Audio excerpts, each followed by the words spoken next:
Well, greetings everyone. In this presentation, I'm going to focus on Michel Foucault by using Michel Dulein's chapter as our guide. Well, a good number of the slides I've prepared for this section would overlap with what we've already discussed in our lecture on the postmodern grand theory, but with more examples here and more focus on how Michel Foucault theorizes sexuality, the body, disciplinary power, and biopower. The slides I'm presenting cover the same key arguments from the chapter, Dylan's chapter, with a bit of a more detail, my reflections and some extra examples. In some places, I will also try to expand Michel Foucault to make him more applicable in the case of gendered and racialized capitalism, a topic which is quite directly related to the essay questions. And finally, in the end, I will discuss a few questions through which we try to see what lessons we can learn or we can draw out of Foucault's theory that would be suitable for the essay. Yeah, let's start with Michel Foucault's idea of disciplinary power. What does he really mean by disciplinary power? Well, the key idea is actually quite simple. Before modernity, power was visible and violent. The king would execute you in public to show everyone who was in charge. And Foucault says modern power works the opposite way. It's invisible, it's quiet, and it gets inside you. It doesn't directly destroy your body. It actually trains it. So think about your first day of school. Nobody explained the system to you, right? You just learn it. Sit in rows, face the front, raise your hand before speaking, move when the bell rings, eat when you're told to eat, and by the time you're an adult, you don't need anyone to tell you. You do it automatically. I mean, that's disciplinary power.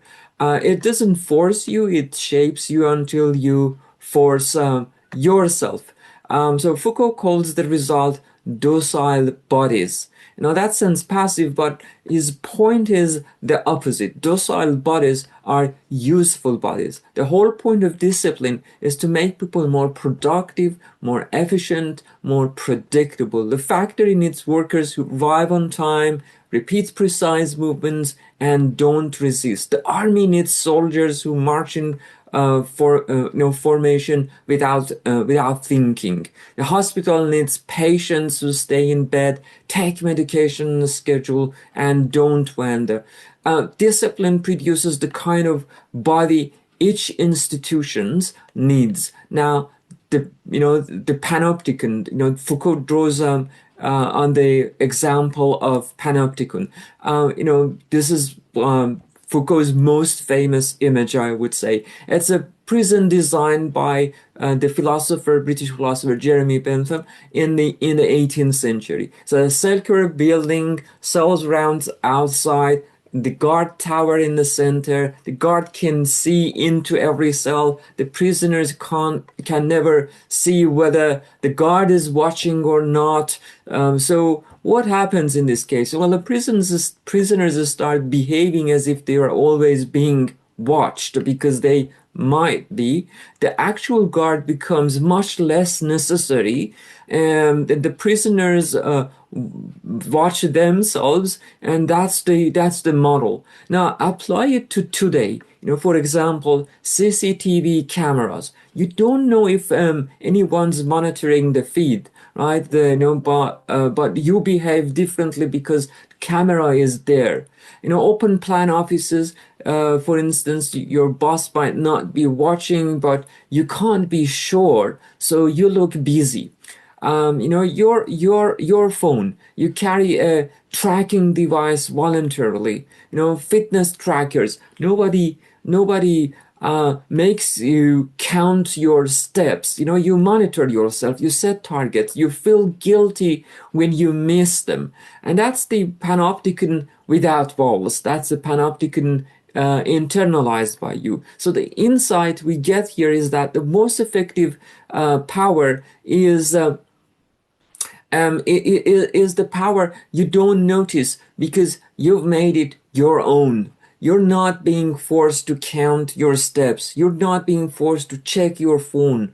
You're not being forced to sit up straight in our lectures rooms, for instance. But you do. I mean, that's disciplinary power working, not on you, but I would say through you. So one last point. I mean, this is not a conspiracy, of course. Nobody designed the system, from above, and implementing it constantly and impose it on you. So that's what makes Michel Foucault different from, for instance, other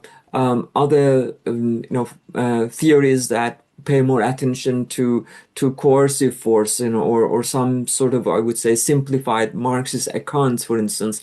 He's not saying the ruling class invented schools and prisons just to control workers. He's saying disciplinary techniques emerged across many institutions: schools, armies, hospitals, factories, prisons, universities, each developing their own methods of training bodies. And these techniques spread and reinforce each other. Power doesn't have an author, it has a logic. Now, let's bring Foucault's disciplinary power into the world we actually live and work in. So let's start with, for instance, gig economy, right? An Uber driver has no boss. Nobody stands over them telling them to work harder. They're told they're independent, flexible, they own their bosses. But open the app, and the app tracks every movement. It rates every trip, it scores every interaction. If your rating drops, you get fewer jobs. If you reject too many rides, the algorithm punishes you. If you take a break, you lose your place in the queue. So, what does the driver do? You would say the driver drives longer hours. They skip breaks. They smile at rude passengers.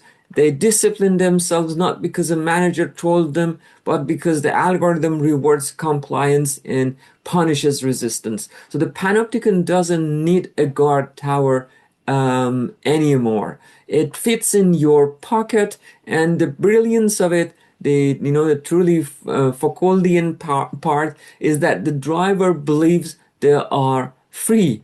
I'm my own boss. I know I choose my hours, but the discourse of entrepreneurial freedom is the mechanism through which the discipline operates. You discipline yourself more intensely, precisely because you believe you're not being disciplined at all. Now, who does this discipline fall on most heavily?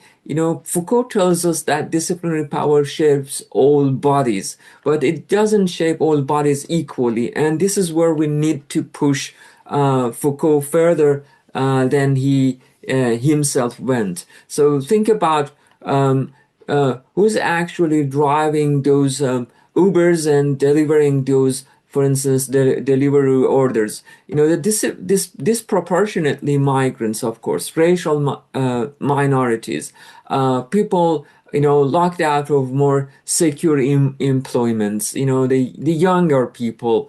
So they have fewer options, less bargaining power. The discipline bites harder when you can't afford to walk away. Now, think about the workplace more broadly. Research consistently shows that women and racialized minorities face additional layers of surveillance. They are policed for things that white men are not policed for. Tone of voice, emotional expression, clothing, hairstyle. An African American woman in a professional setting, for instance, faces a double discipline. perform competence to the same standard as everyone else and manage how your competence is perceived through the filters of racial and gender expectations. That extra labor, the constant self-monitoring, the code switching, the management of other people's comfort is invisible, exhausting, and uncompensated. It's disciplinary power intersecting with social hierarchies. So you've got disciplinary power that Michel Foucault tries to theorize, but this disciplinary power is actually intersecting with social hierarchies, race, gender, age, etc., etc. So the concept of professionalism itself is not, of course, neutral. It carries within it a set of norms about how bodies should look, move, speak, and behave that were built around a very specific kind of bodies. White, male, middle class. So everyone else has to work harder to fit the mold. So that's not incidental to disciplinary power. It's how it operates through existing structures of inequality. Now, closer to home, let's talk about universities because we're inside a disciplinary institution right now and not just for students. One example is hot desking, right? Some of you may not know this, but in many universities these days, academics don't have a permanent office.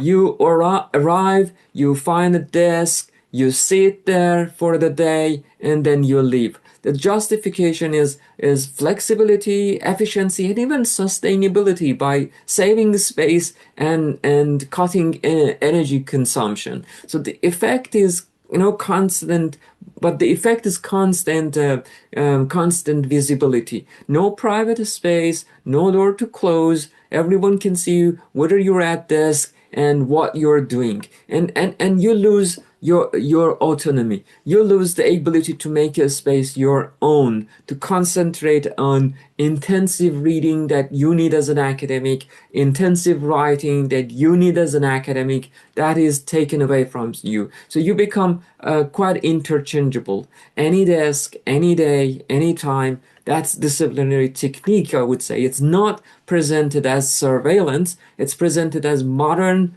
progressive, flexible working. Another example is digital time logging. So academics are increasingly required to log how they spend their hours, how much teaching, how much research, how much administration. Your work is quantified, measured, made visible to management. The effect in you start organizing your own time around what's measurable rather than what's valuable. So you spend time on things that show up on this spreadsheet. That the stuff that doesn't get counted, like mentoring a struggling student, thinking deeply about a problem, reading widely, get squeezed out. So not because anyone tells you to stop, because you have internalized the metric. KPIs, key indicators, key performance indicators, and other examples. Publications, grant income, student satisfaction scores. Each one is a metric that produces self-discipline. You don't need a manager standing over you, saying publish more. The metric does it. You compare yourself to colleagues. You feel the pressure. You work evenings and even weekends. You discipline yourself to be productive, and productive means whatever that institution has decided to measure. So notice the language: excellence, flexibility, innovation, impact. It's all positive. Nobody says we're surveilling you.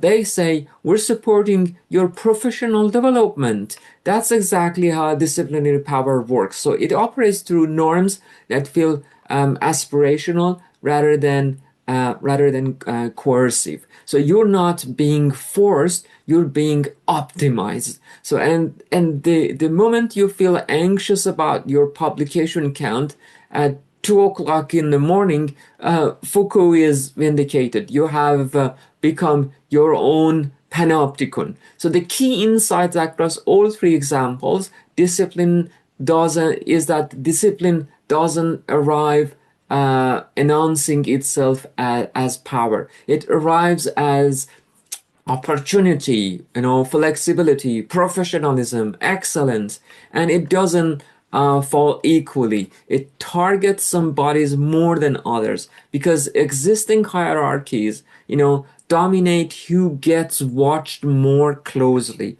judged more harshly, and has to work harder to be seen as normal.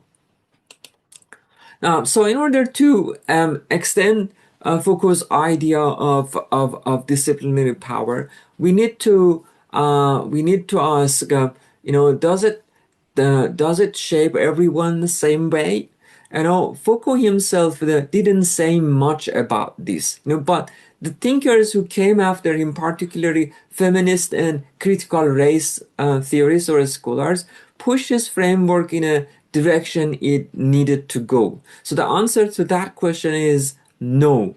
Discipline falls unevenly, and the unevenness maps onto existing hierarchies of gender and race, and even make them subtler, less visible, but more effective. Let's start with gender. Think about what professional means in a workplace. For a man, professional usually means competent, assertive, focused. For a woman or a person of color, or worse, if the person of color is a woman, professional means all of that plus, not too assertive, not too emotional, not too loud, not too quiet, appropriately dressed when not drawing too much attention, friendly but not flirtatious, confident but not threatening. So the disciplinary labor is doubled, tripled. A man walks into a meeting and his body is more or less already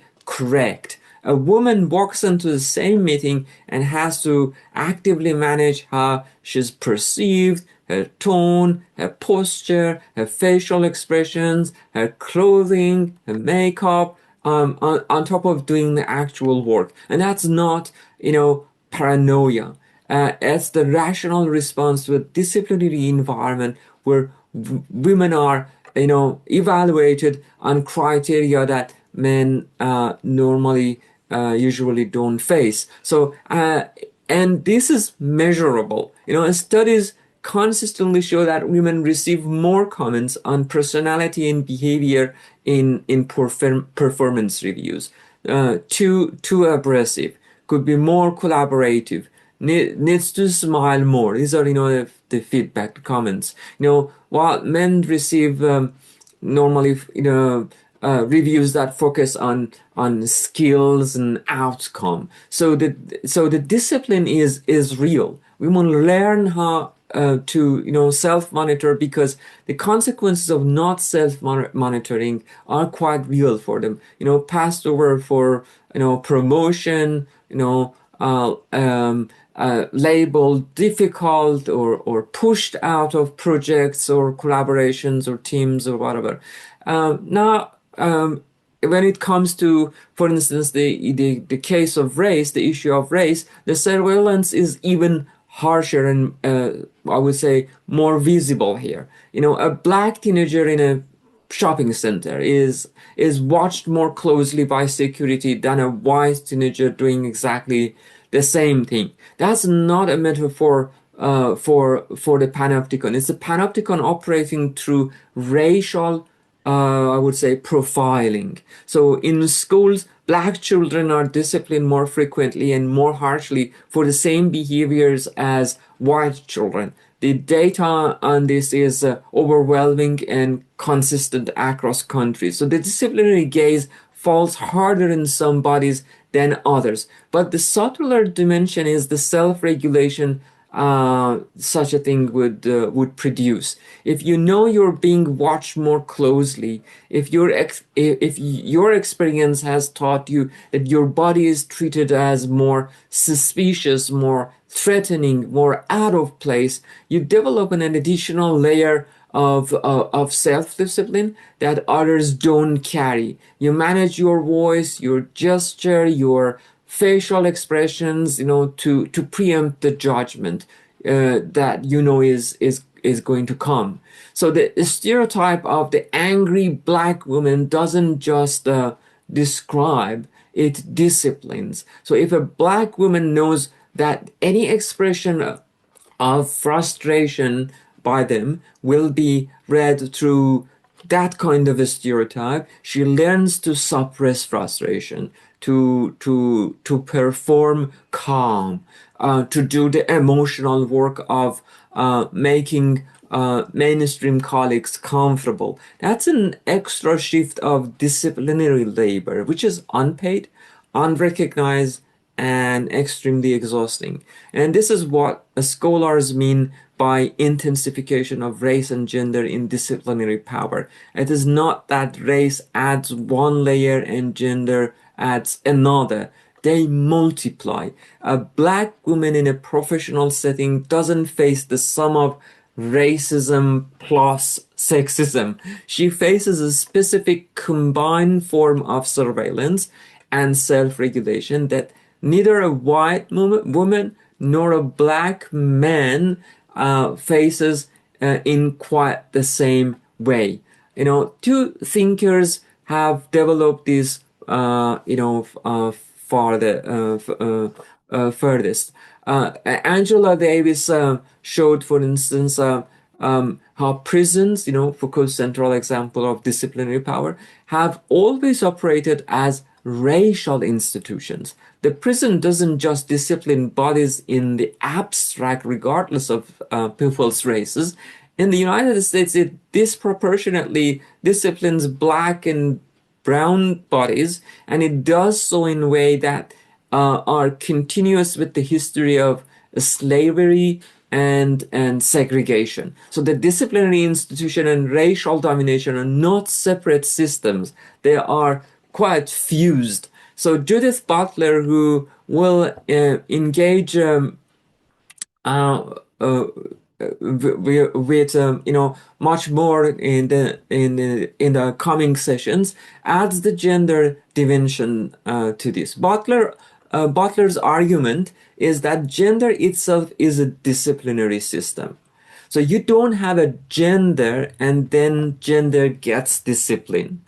Gender itself is a disciplinary system. So you are produced as a gendered subject, through repeated disciplinary acts, being told to sit like a lady, walk like a man, perform femininity or masculinity in the right way. And if you don't, if you're queer or trans or simply don't fit, expected performance, the discipline intensifies. So you become more visible, more surveilled, more subject to correction. The bodies that don't conform to the norm are the bodies that feel disciplinary power most sharply. So the key insight here is that Foucault gave us the framework, right? Power operates through discipline, surveillance, self-regulations.